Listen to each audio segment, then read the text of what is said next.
Alright, we're now doing Chapter 3, Section 3, page 153, number 74. We are given two functions, function f, which is a parabola, and function g, which is a line. And we are told to graph f and g on the same Cartesian coordinate plane. So that's our first part. So what we could do is we could make a table. Okay, so I have x and f of x. Now, if I were to put 0 in for x, for f of x, I get 9. So the point 0, 9 is on the graph. If I were to plug in positive 1, I get 8. So the point 1, 8. Now, because this is a parabola, I also know that negative 1, 8, since it's symmetric, using the symmetric properties of parabolas, 1, 8 is on the graph, as well as negative 1, 8. Now, if I plugged in 2, plugging in 2 squared is 4, and negative 1 times 4 is negative 4 plus 9 gives you 5. So the point 2, 5. 2, 1, 2, 3, 4, 5. Alrighty. That goes to show also, using the symmetric properties, that negative 2, 5 is also on the graph. Alright, I'm just going to put one more point. And if I plugged in 3, I am going to get 3, 0. That goes to show that negative 3, 0 is also on it. And you can see this nice parabolic shape here.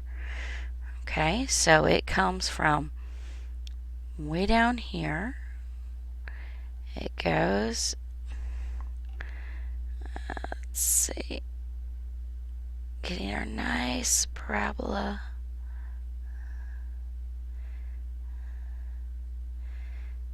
And there we have it. There is f of x.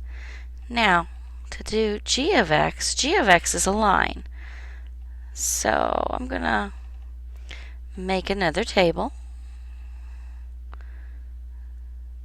You can also use your slope in the y-intercept.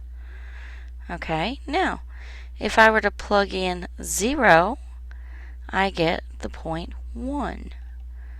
So 0, 1 is on the line.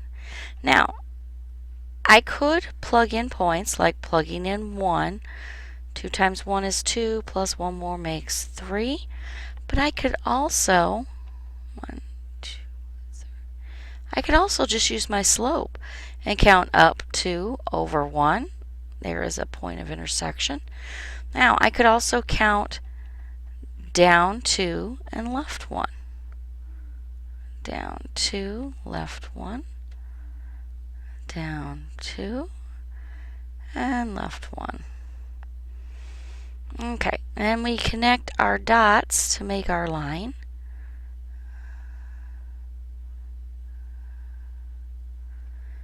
Alrighty. Let me make my parabola just a little bit bigger. There we go. Showing that intersection there. Now, that's part A. So I have both of the graphs drawn on the same grid. Now for part B, I'm going to solve f of x equals g of x. So negative x squared plus 9, this is part B, is equal to 2x plus 1. Alright, well, I'm going to add x squared to each side. So plus an x squared, and I'm going to subtract 9 from each side of this equation. So that means I have 0 equals x squared plus 2x. 1 minus 9 gives you negative 8. I'm now going to factor this.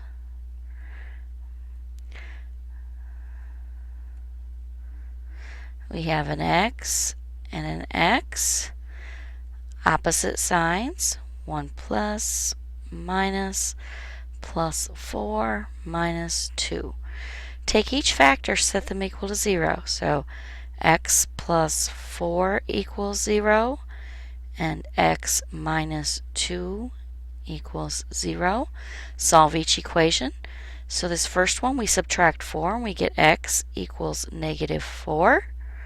And the second one, we get add 2, and we get x equals 2. Now, we are told, this is part C. For part D, part C, we then label these points of intersection. Now, if I go write 2 for x, if I were to plug in 2 for x, you notice the point 2, comma 5 is on here. And if I go right 2 and up 5, I come right to this point. So I label it 2, comma 5. And our other point of intersection here, right there, is when x is negative 4. Well, I could just plug in negative 4 into either equation to get the y-coordinates. 2 times negative 4 is negative 8. Negative 8 plus 1 is negative 7.